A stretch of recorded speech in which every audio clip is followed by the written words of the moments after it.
Bem-vindos ao Casa Comum, na Renascença, à quarta-feira, com Mariana Vieira da Silva e Duarte Pacheco. Bem-vindos a ambos. Vamos falar sobre os temas nacionais, para já. Estamos na véspera do debate de Estado da Nação, um tema certamente que vai passar na agenda, há de ser a saúde, por isso, e que temos falado aqui nos últimos programas, portanto, se calhar ainda voltaremos a esse tema antes de irmos de férias, até ao final de julho.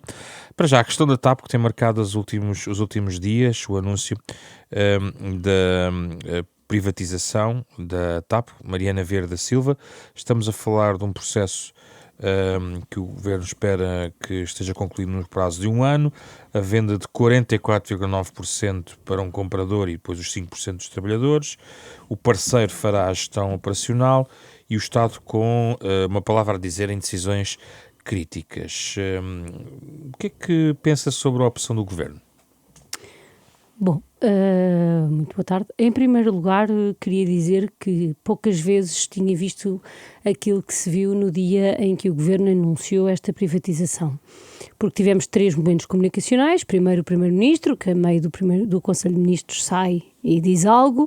Depois a conferência de imprensa propriamente e depois à noite os ministros na televisão. E a mensagem não foi coerente entre estes 3 momentos.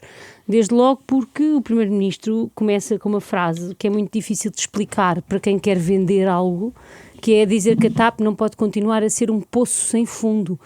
E um Primeiro-Ministro que quer vender metade de uma empresa, no caso, aparentemente metade, não me parece que faça grande sentido descrever a empresa como um poço sem fundo. Depois, num segundo momento, é um discurso bastante diferente, já de explicar como a TAP é uma excelente empresa e quem a comprar, a compra em grandes condições, mas sempre centrado nestes 49%, grosso modo, não é? Portanto, numa dimensão de um bocadinho menos de metade da empresa, e à noite, nas entrevistas dos ministros nas televisões, uma abertura muito maior a este ser um primeiro momento e um segundo momento já ser de 100%.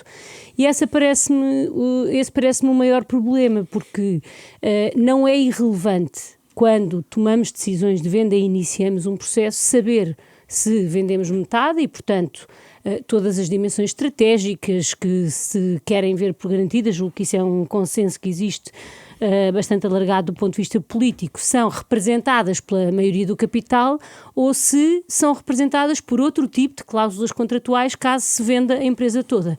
E, portanto, pareceu-me um discurso muito incoerente ao longo daquele dia, com destaque para uma frase do Primeiro-Ministro que me parece muitíssimo infeliz para quem quer vender alguma coisa. O Ministro das Infraestruturas foi ao Parlamento e disse, para já, que como está, a TAP não sobrevive se mantiver pública como tal. Ainda no capítulo das frases. Do ponto de vista, disse que o Governo pediu um mandato para 49,9% e é isso que estamos a discutir. E portanto, para ali. Para, mas depois noutros contextos que não o parlamentar não para. E essa ideia de que não sabemos bem o que é que estamos a vender é que não me parece que seja um bom caminho para uma venda, porque não é a mesma coisa, não desenhamos cadernos de encargos iguais, caso esta seja a primeira de 2 fases ou o objetivo global. E, portanto, julgo que falta clareza e sempre que falta clareza, falta transparência. Mas uma venda de 49,9%. Tem alguma oposição por parte do Partido Socialista? Não tem. Mas a falta de clareza sobre, afinal, o que é que estamos a vender é que eu acho que deve ter a oposição de todos. Porque o que é que dá a ideia? Que o Governo quer discutir pouco como é que se garante que continua a ser uma companhia de bandeira, que aproveita o hub, etc. Todas as questões que procuramos todos garantir na TAP, elas ficam resolvidas porque só vamos vender 49%, mas por outro lado, à noite já se fala em vendas maiores. E então, nesse caso, como é que ficarão preservadas essas dimensões estratégicas para o país? Não é claro.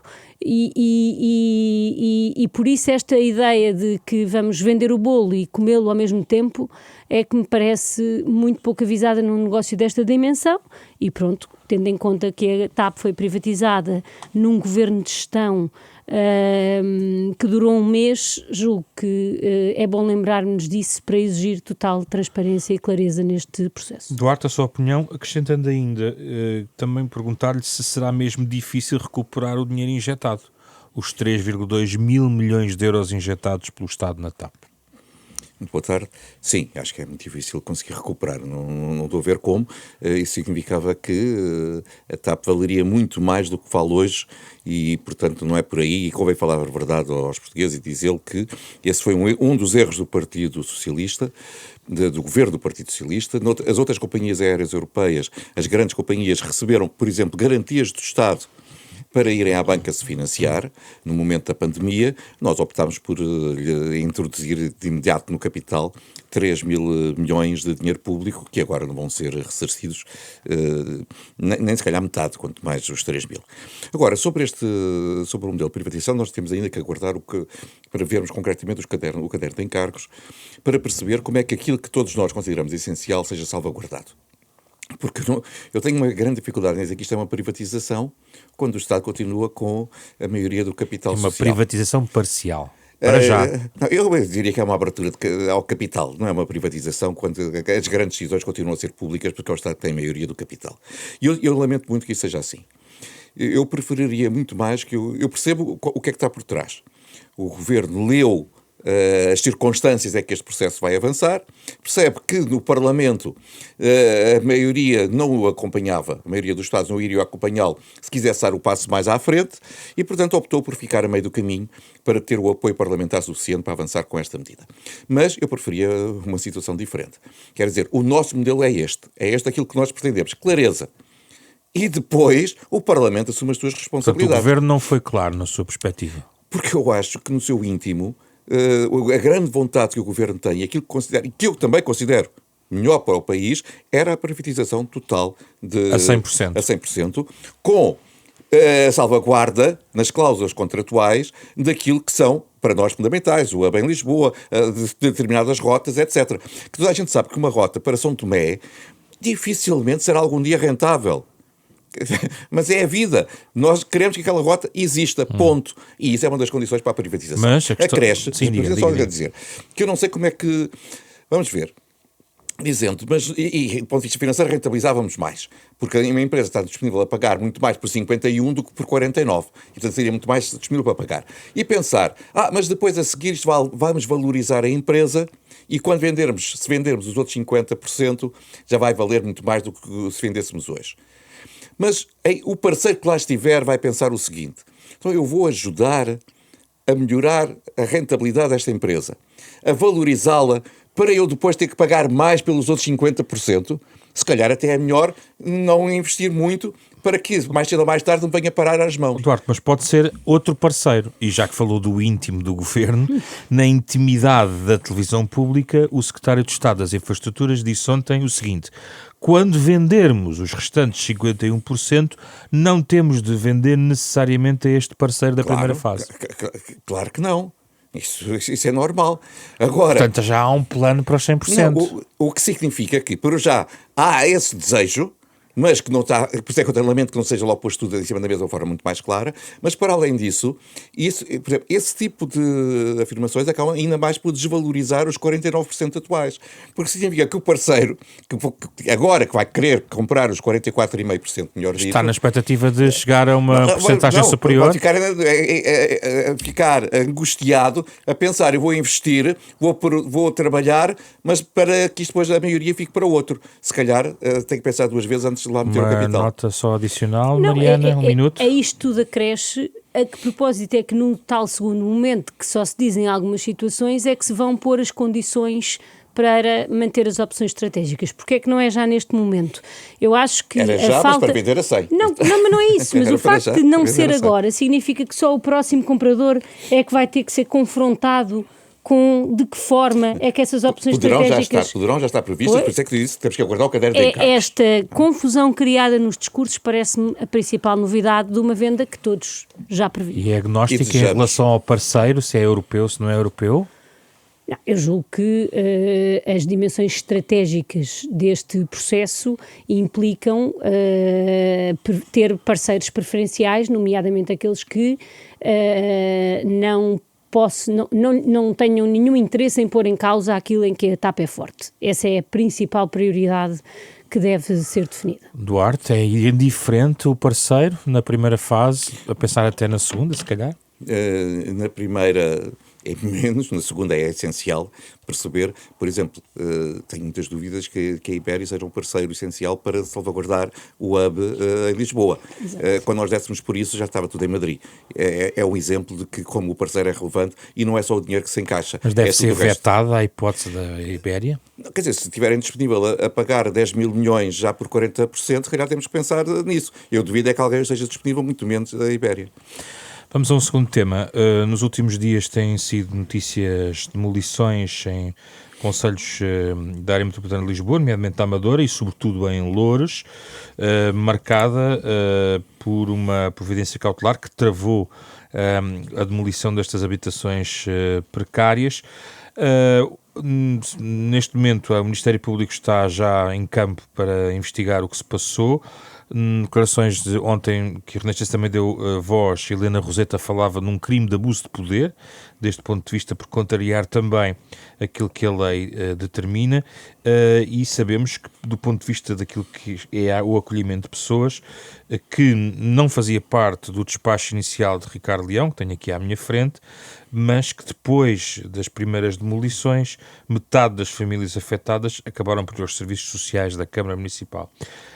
Há uma questão política relevante, Mariana, que tem a ver com Ricardo Leão, é um autarca do Partido Socialista, é uma das maiores autarquias onde o PS tem alguma expectativa para as eleições autárquicas, e alguns deputados e ex-governantes mostram grande indignação sobre a forma como todo este processo decorreu. O secretário-geral do Partido Socialista diz ter garantias de que foram salvaguardados alguns princípios. Como é que a Mariana se posiciona em relação àquilo que aconteceu em Loures? Bom, eu gosto muito pouco de simplificar problemas muito complexos, e este problema é muito complexo, e cada vez que nós tentamos resumir um problema complexo numa tomada de posição apenas assente em planos de princípios gerais, normalmente cometemos erros e injustiças. Há muitos anos que o problema da habitação na área metropolitana de Lisboa é marcada por processos destes. Este não é o primeiro processo desta natureza. Enquanto estive no governo lembro-me de vários, e não há de ser o último, e nos últimos meses já várias outras autarquias tiveram processos deste tipo, dos vários partidos. São mais do Partido Socialista apenas porque são mais autarcas do Partido Socialista, porque este não é um problema novo. E é um problema que é muito fácil de explicar porque é que ele acontece, é difícil de resolver. Nós tínhamos na Estratégia Local de Habitação de Loures assinaladas, o município de Loures, 300 famílias que viviam em situação indigna quando esta estratégia foi aprovada há 4 ou 5 anos. Nenhuma destas famílias, nem daquelas que têm marcado a agenda nos últimos tempos, estava incluída nessa estratégia porque, pura e simplesmente, aquelas construções não existiam. E o esforço que um autarca tem que fazer é o de ir progressivamente acrescentando capacidade e construção ao seu parque habitacional e evitando, porque julgo que isso todos temos assistido em vários pontos das duas áreas metropolitanas, o retomar de um processo que marcou a nossa década de 80, que depois é muito mais difícil de inverter. Mas a questão não é a demolição, a questão é a forma como a demolição foi feita. Para algumas pessoas não é a demolição, para outras é. Por isso é que eu digo que a discussão ser simplista nunca acrescenta. A informação que Loures deu, e que a Conselhia de Loures do Partido Socialista comunicou, é que tinha havido atendimentos sociais a todas as pessoas. Eu não tenho nenhumas condições nem para confirmar, nem para duvidar, porque era esse o relato que existia. O que é que me parece que falhou acima de tudo? É que uma operação desta natureza precisa de uma comunicação permanente, precisa que alguém dê a cara por ela e que explique o que é que está a ser feito a cada momento. Qualquer operação desta natureza, independentemente do que possamos pensar sobre ela, e agora disse a frase, as demolições não é o que está em causa, precisa de comunicação, porque nós agora estamos dependentes de saber se houve ou não atendimentos sociais. Por exemplo, a Amadora, que também teve demolições, garantem-me que todas as pessoas foram atendidas e acolhidas. A Amadora deu 13 dias entre a fixação do edital e o momento da intervenção. Pronto, mas no caso de Loures, o despacho de Ricardo Leão é omisso. Na noite de ontem dizia-se que os editais eram iguais e tinham sido postos antes na sexta-feira. E por isso é que eu digo que A situação é muitíssimo complexa, porque nenhum de nós os três, nem nenhuma das pessoas que se tem pronunciado publicamente gostaria de dizer quem é que passa a ter casa mais tarde da enorme lista de espera para que estas famílias tenham, de casas municipais. Dito isto, a lei diz que nestes casos tem que se encontrar alternativas habitacionais e que isso passa por um atendimento social que a Câmara deve fazer com a Segurança Social. Isso não aconteceu. Eu não sei se não aconteceu, porque eu tenho relatos diferenciados sobre Vamos isso. ver, há dois factos. Primeiro, estas pessoas efetivamente não tinham uma solução de habitação quando começaram a demolir aquelas construções.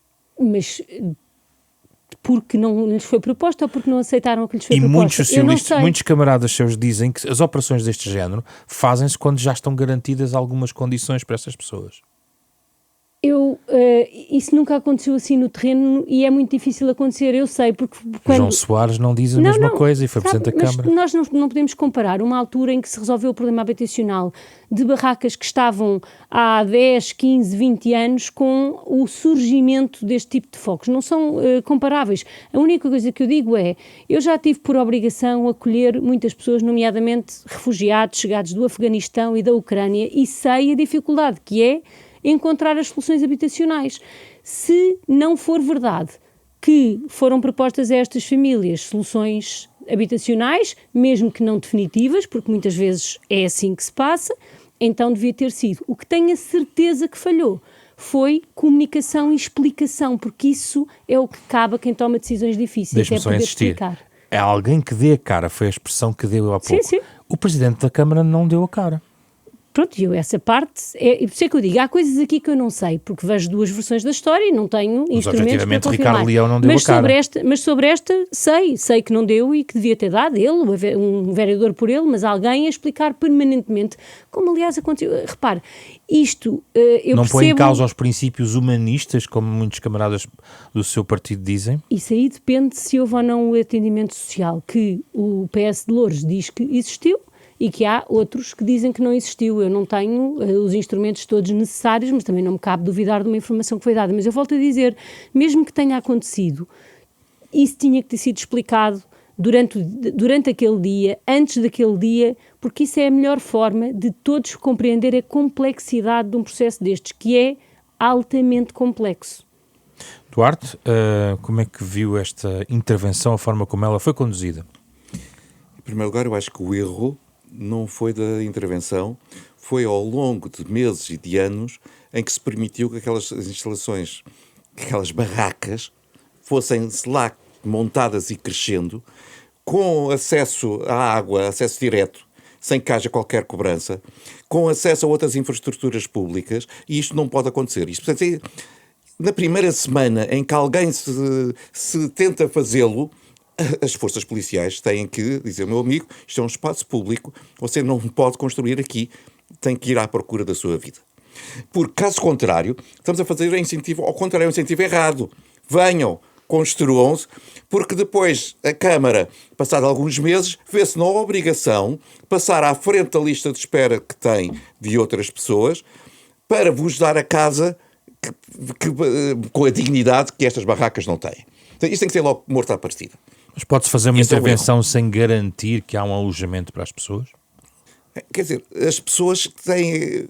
É uma concepção do Estado e da sociedade completamente diferente. Eu, sinceramente, eu acho que o Estado não tem a obrigação de oferecer casa a qualquer pessoa. Então, por carga de água é que tantas famílias portuguesas estão a pagar empréstimos ao banco? E estão a pagar rendas. Deixam de pagar. São pessoas muito pobres que estão a trabalhar, a maior parte delas. Por isso mesmo, uma coisa é oferecer condições de dignidade mínimas, mas que as pessoas também têm que procurar. Eu vi pessoas estas agora, ainda hoje, com carros, a chegarem lá de viaturas, para irem buscar alguns dos pertences que restaram. Mas têm dinheiro para comprar carro? E para andar, e para ter dinheiro para o combustível? E para os telemóveis? E para as televisões? Para isso tudo tem. Para a casa, para pagar a casa, a água e a luz, não, temos de ter nós com os nossos impostos a pagar. Quer dizer, calma. As pessoas têm que fazer... Eu também gostaria de ter um Jaguar, e não tenho um Jaguar, tenho um Honda. É a vida. E, portanto, as pessoas também têm que fazer por si. Onde puder dar de apoio social, tem que ser dado naturalmente. E os serviços sociais servem para isso mesmo. Agora, não se pode premiar o infrator. Há pessoas que esperam paulatinamente em lista de espera para um dia ter a casa pública que a autarquia... Naquele caso também não sabemos E se há são as pessoas- pessoas que estão na lista de espera ou não. Isso também é preciso Não, dizer. se tivesse, então estavam a aguardar paulatinamente. Mas quando aquilo que foi dito é que muitas dessas pessoas nem sequer eram daquele concelho, vieram de concelhos vizinhos e ali se instalaram. É assim, é isso que a Câmara de Louros diz no E a comunicado. Câmara peca porque deixou, porque permitiu.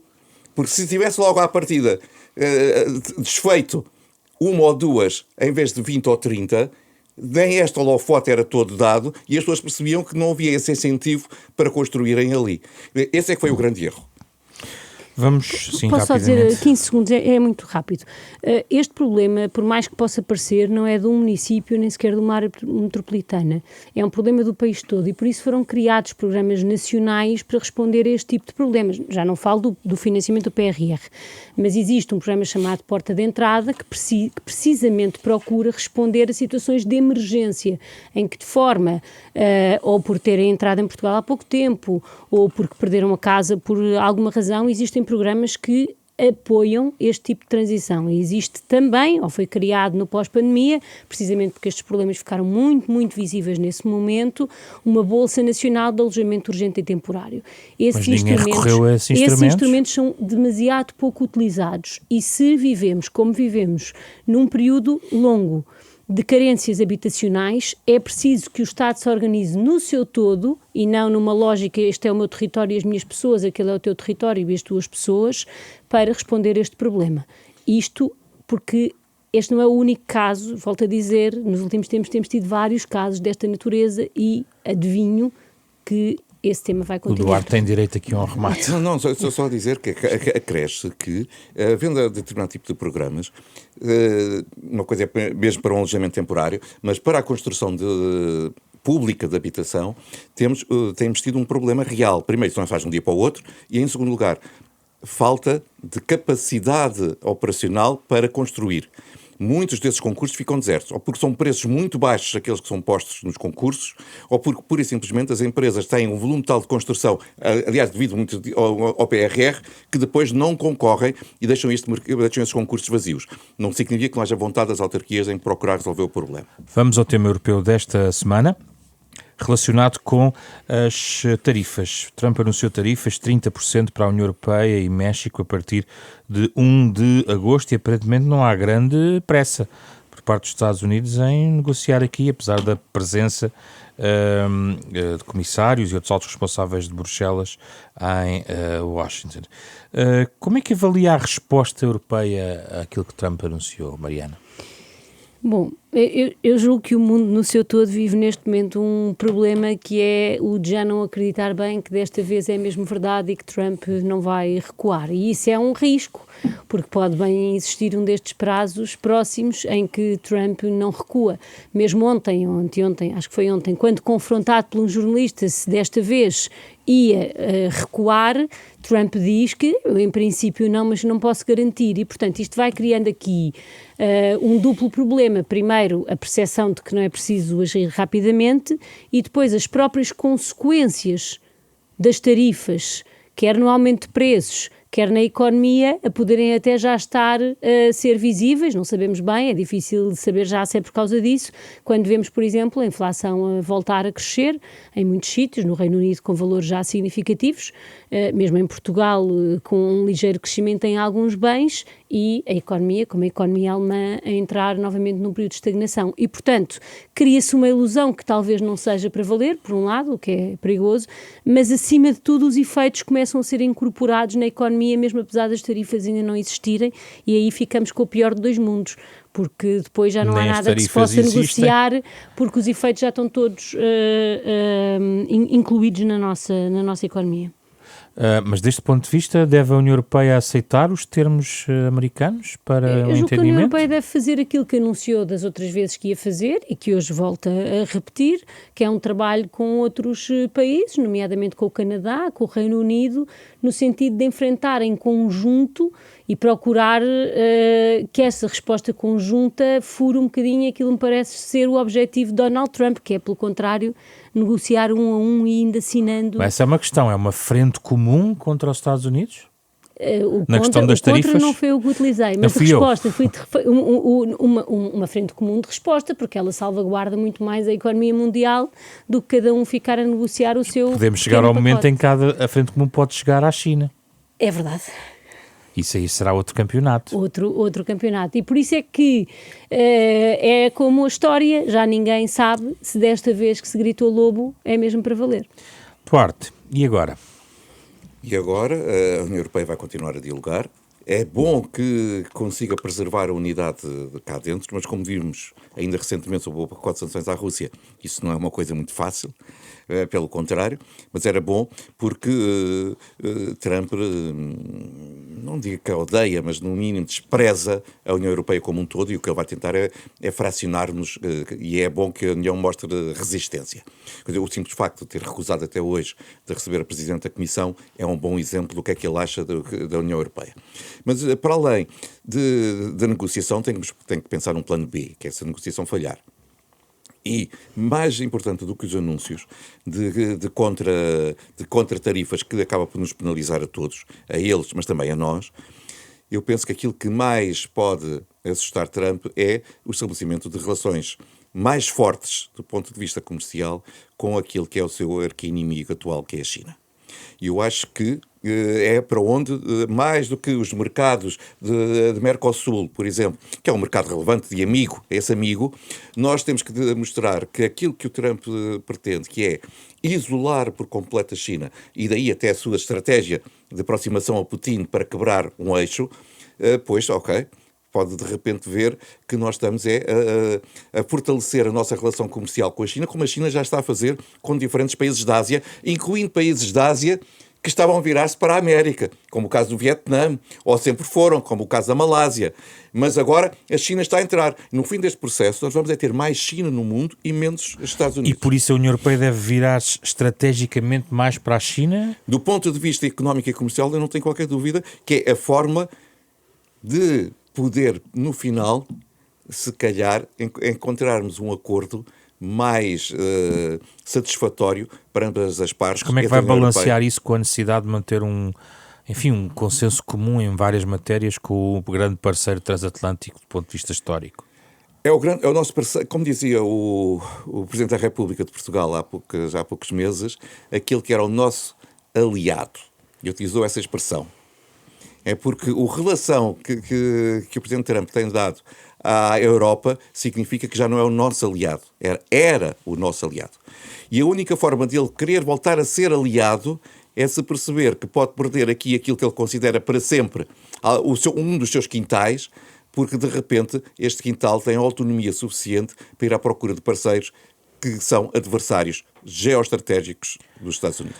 Vamos falar sobre Gaza. Ainda não há algumas semanas não temos trazido o tema. A situação é catastrófica do ponto de vista humanitário, mas, Mariana, a União Europeia adiou medidas contra Israel, dando aqui uma certa oportunidade associada a compromissos de melhoria de distribuição de ajuda à população palestiniana. Acha que a União Europeia devia ter uma posição mais firme contra Israel?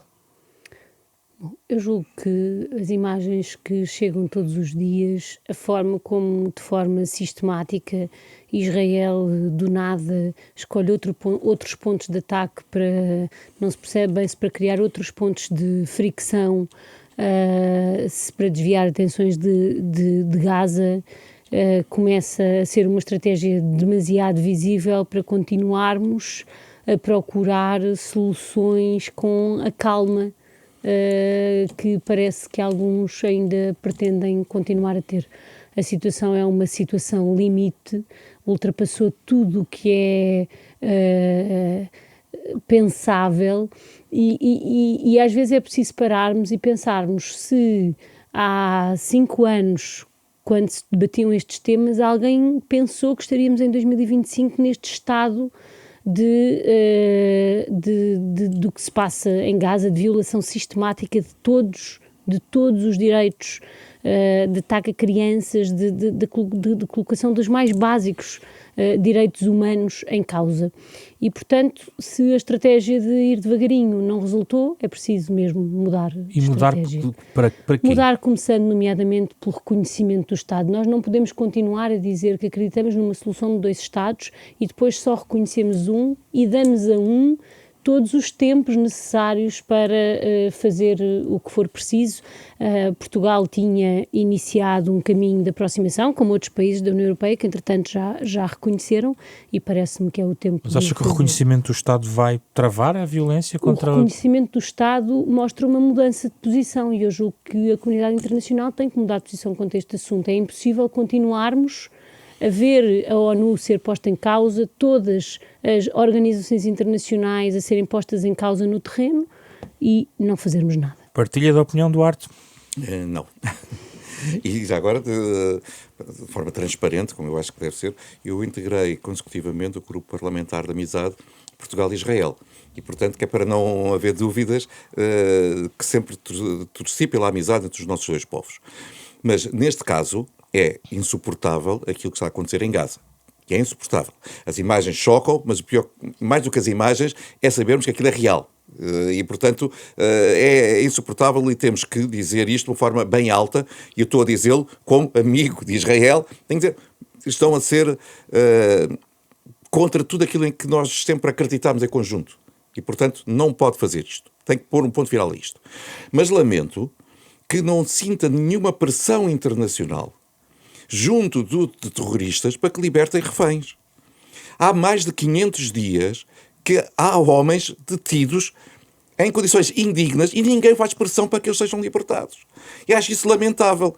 Quer dizer, na esfera política, na esfera mediática, toda a gente se esqueceu dos 500 dias e de 20 pessoas vivas, 25, 15, uma que seja, que inusitadamente foram apanhadas pelo Hamas e que continuam encarcerados. Então que posição deve ter a União Europeia?